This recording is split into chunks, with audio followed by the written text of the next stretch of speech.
Random Arc Entertainment presents ReD, Book 1, The Dark Pale Perspective, written and performed by Lashley-Johnstone. Chapter 24, The Unknown Constant.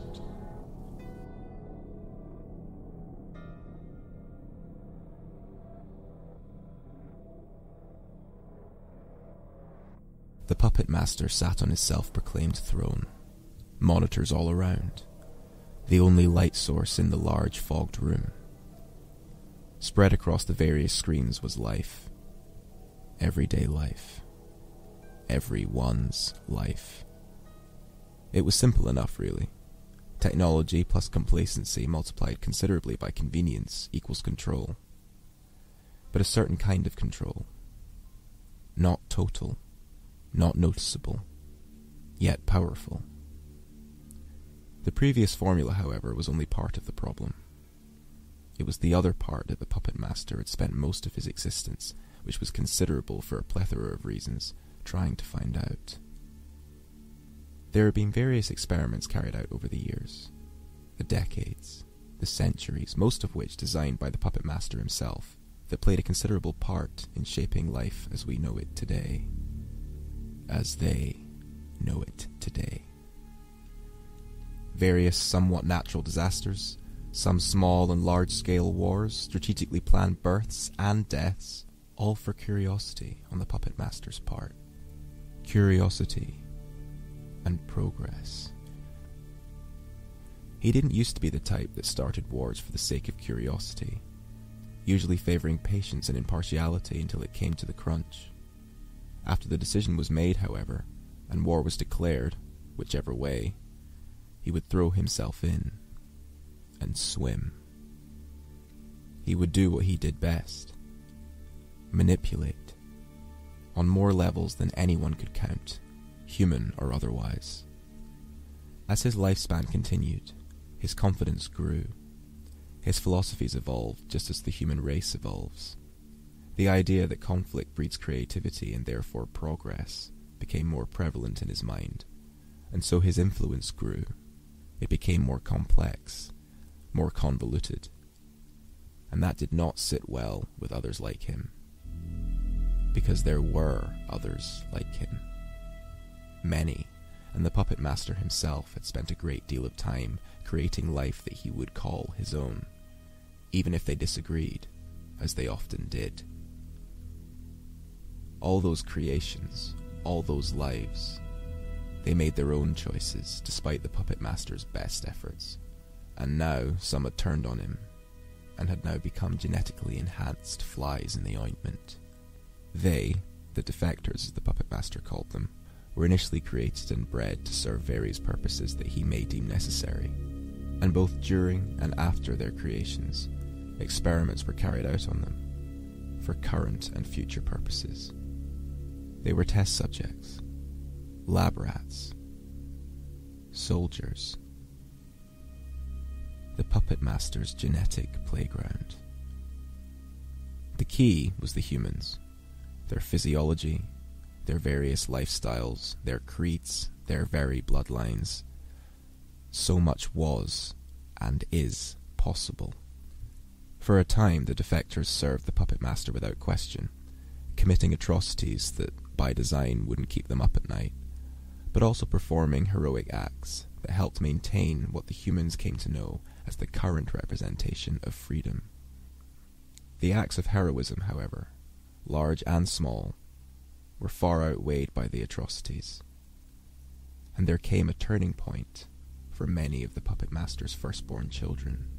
They came to their senses, their human senses, as their master, their mentor would say, and fled to the outside to disappear, fall off the edge of the world to preserve their very existence. Since that turning point, the puppet master had also dedicated a lot of his time to tracking them down through various means, coming close a few times, but ultimately being unsuccessful. And on some level, many levels, the puppet master was proud of that. because it meant that his own creations had never, and probably would never, lose their touch. Given the plan that was currently playing out in front of his eyes, his plan, on the various screens, the streets of Washington, D.C. now descending slowly but surely into panic and diet anarchy, the puppet master would have rather had his firstborns on his side. He could have done with their input, their skill, their talents.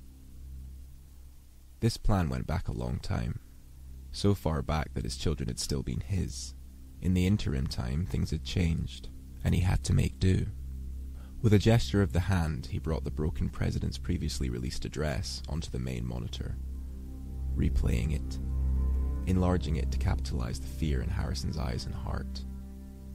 Fear that the puppet master had put there, that he had created. The last president of America. That thought gave the puppet master a tingle inside. This leaked video, this puppetry of words, hate and fear, along with the right amount of tragedy, was the catalyst, as Harrison himself had put it, as the puppet master himself had put it. This catalyst would kickstart a jump in human evolution. It was what the puppet master had been waiting for, and it was just the first phase. There were those, the others like him, not including his children, that were opposed to this approach, an approach that had been in the planning for decades. But the puppet master had managed to block and silence the wagging tongues of the opposition, though it was becoming more and more difficult to hold them at bay. If he was honest with himself, which he always was, he wasn't entirely sure if his firstborns would heed the call and fall into the trap that he had set out for them.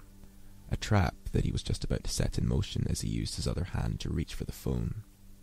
He hoped that the chaos induced by the viral outbreak reports would delay their ETA into Washington. The place that the puppet master came from was secret, expansive and constant, never not there. It was not visible to most humans, but it was there, and it had been there all the time. It's just a matter of perspective, suggestion, and knowledge.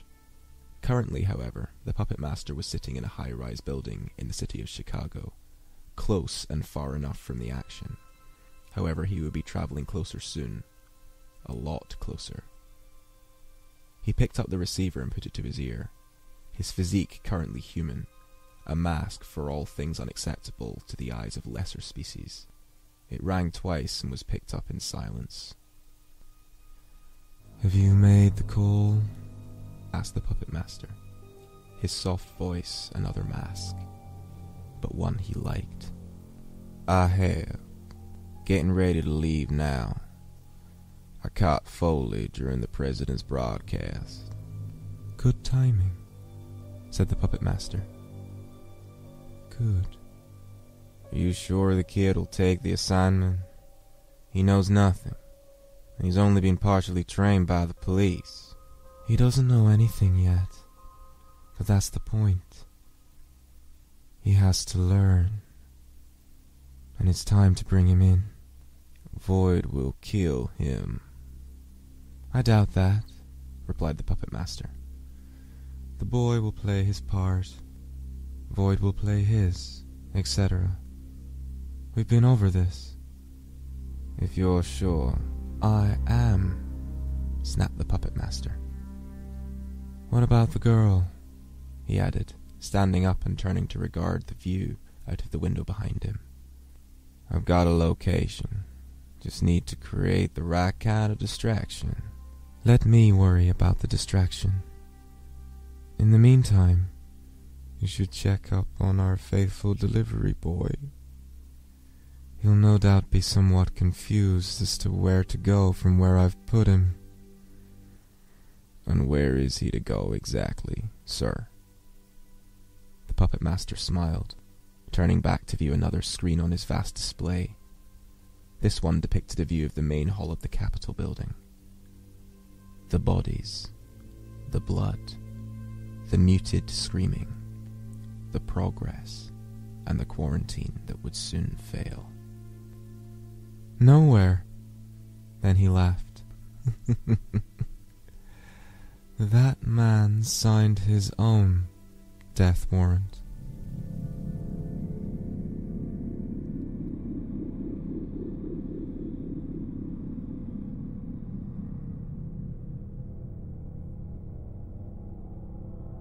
Chapter 25. The Silence of Respect.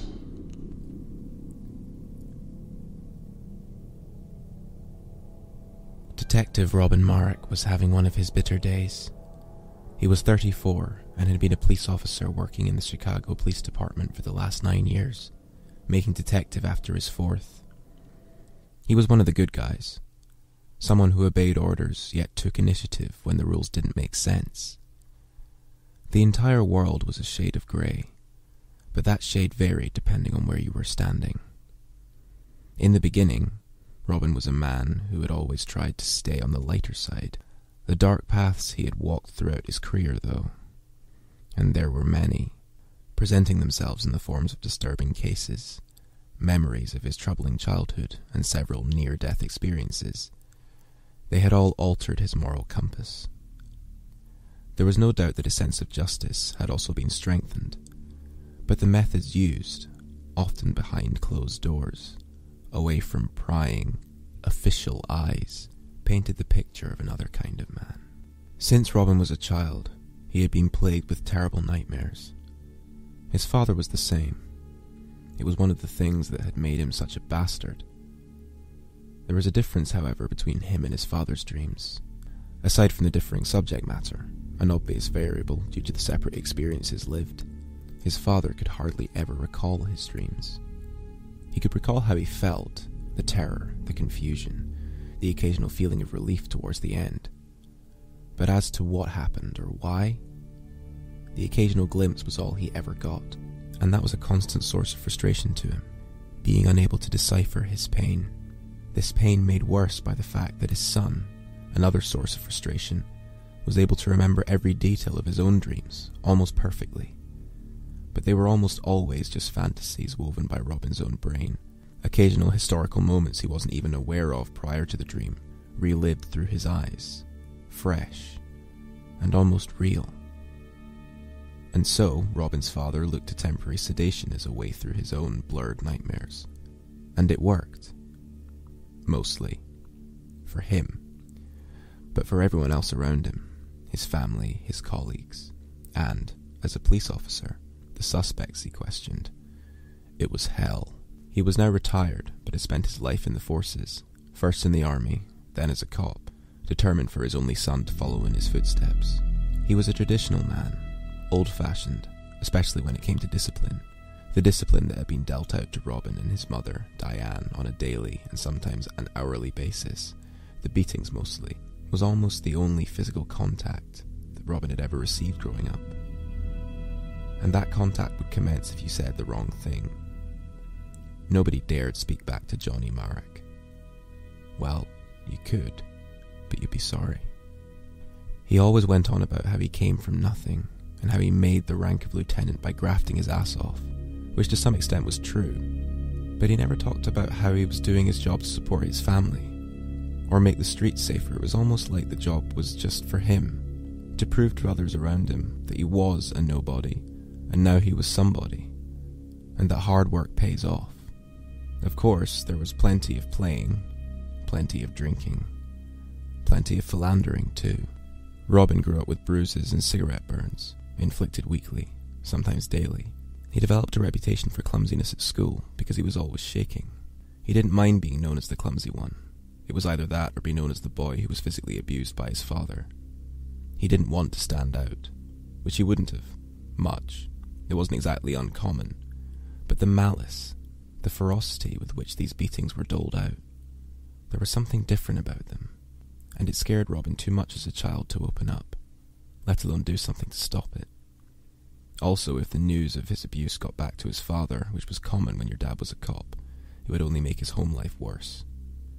His mother and father were disappointed when Robin had told them that he was going to stay in the detective division of the police force, rather than accept the promotions that were being thrown at him due to his long run of successes. But they were disappointed for very different reasons. His father, simply because it wasn't good enough. but his mother. His mother's reason was what broke Robin's heart. A reason that never needed to be said, but a reason that Diane, Robin, and probably Johnny on some level knew all too well. It was because Robin's mother would now suffer more of his father's wrath. Not sexual, occasionally physical, and definitely mental. There had been a few times recently where Robin had seriously considered arresting his own father, but he would be turned on, and turned on by the wrong kind of people. And so he did nothing, and that guilt clung. Hard. There were some days when Robin Marek was proud of himself for A, making it this far, and B, being content with staying on this level, digging into the practical side of detective work in a big city like Chicago. The paperwork had decreased exponentially, his captain preferring to hand it off to others to do, giving Robin more time to be out there, fighting the good fight. The grey fight. His father had been feared, but he, Robin Marek, was respected. But Robin's darker days, a day like today, were different to the point it disturbed him. He would feel guilt wash over him at least once or twice in a matter of hours, his brain getting lost in the memories of his abuse. How even at the age of 25 he had taken the abuse from his father, despite being physically stronger, and never defended his mother unless Johnny was drunk and wouldn't remember the confrontation when he woke up on the floor the next morning. At this point, 9 years later, these darker days were becoming more frequent.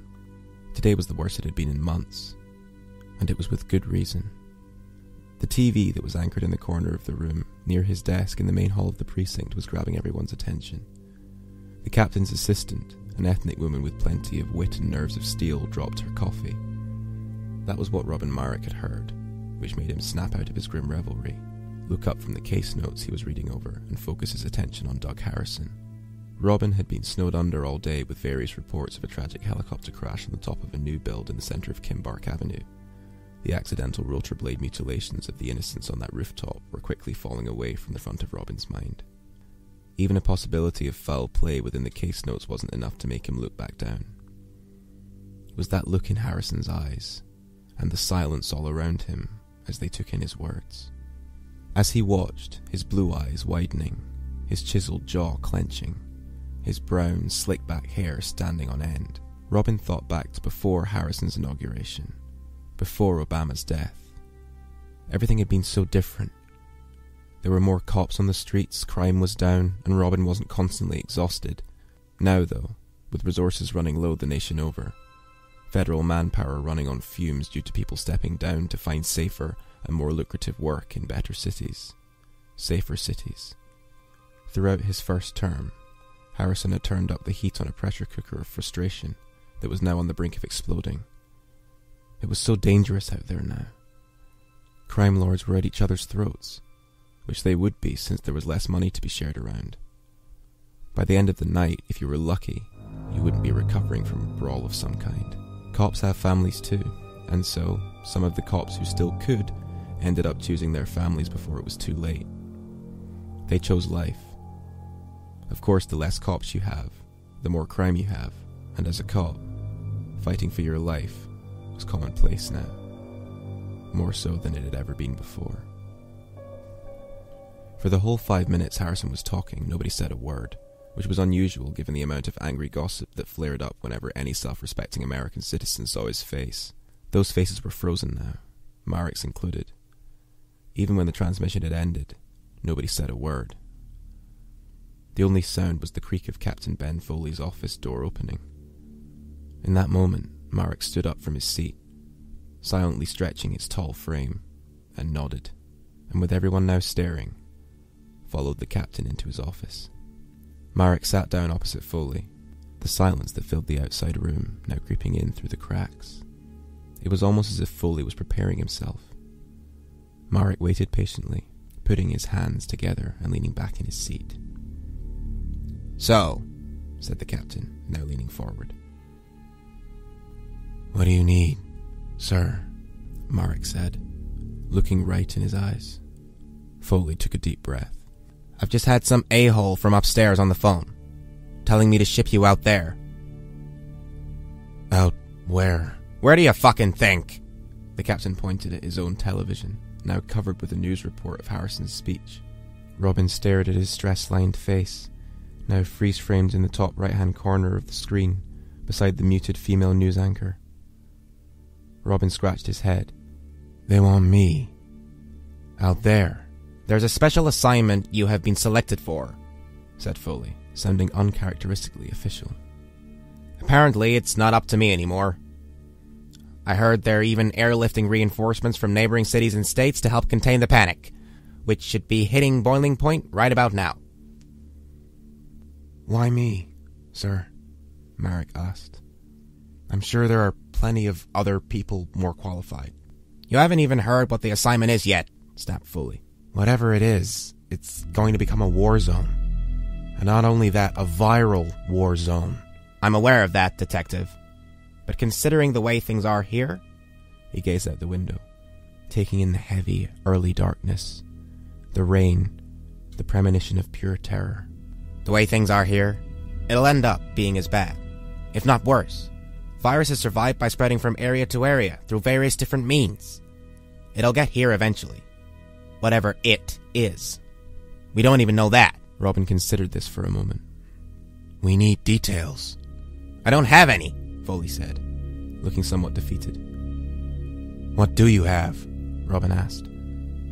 All I know is it's something to do with extraction. They want you to go in there with some team, presumably, and get someone out. Who? Robin asked. I have no idea. Why can't they just send in a professional rescue team? Again, Robin raised his hand in the air.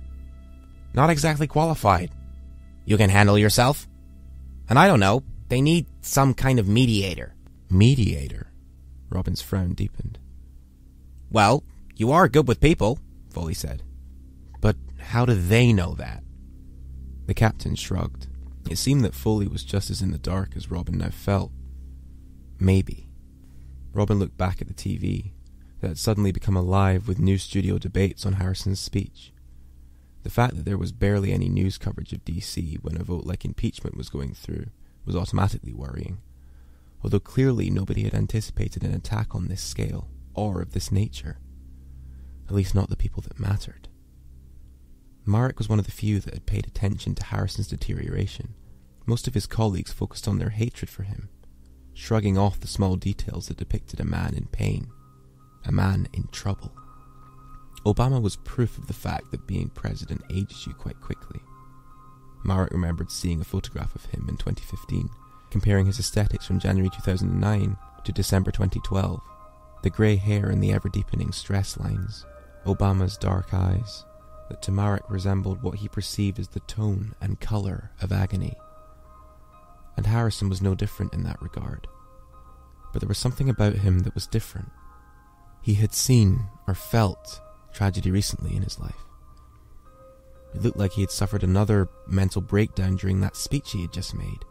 But there was a new look in those eyes that Marek had seen moments ago, mixed in with the agony and the stress that he'd undergone. How do you depict the word broken? How do you portray insanity on the backdrop of sweaty skin? Robin looked back at Foley. When do I leave? And where am I going? He asked, refocusing. You leave in 2 hours. There's someone from Special Branch on his way in to brief you. When he gets here, you already need to be prepared to move. Get to it. Robin frowned. I'm going without an escort? This didn't make any sense. Ignoring his protest, Foley pointed his bony finger. I said, get to it, detective. He seemed a lot less relaxed than usual, for obvious reasons. But no matter what, he usually called Robin by his first name. There was something about his body language that gave Robin pause. Robin was good at reading people. It came with the territory. Had his captain been expecting this? All of this analysis was carried out with a blank face. Staring at the finger, Robin said, Sir. He stood up quickly and made for the door. As he went to open it, Foley said, Good luck, Robin. Good luck. Robin turned, his hand on the handle. Thank you, sir. He held his gaze for a long second, and finally walked out the door, now making his way down to the armory. Whatever was in that virus, that catalyst, he knew that a cough or a bad headache would only be the beginning. Harrison had made it sound like some sort of revolution, He even used the word blessed. It was the end of the penultimate sentence that sparked fear in Robin's soul as he passed through the lower offices, smiling at all who noticed him, also suddenly realizing that he wasn't sure if he would see these people again. Quickly, or very, very slowly.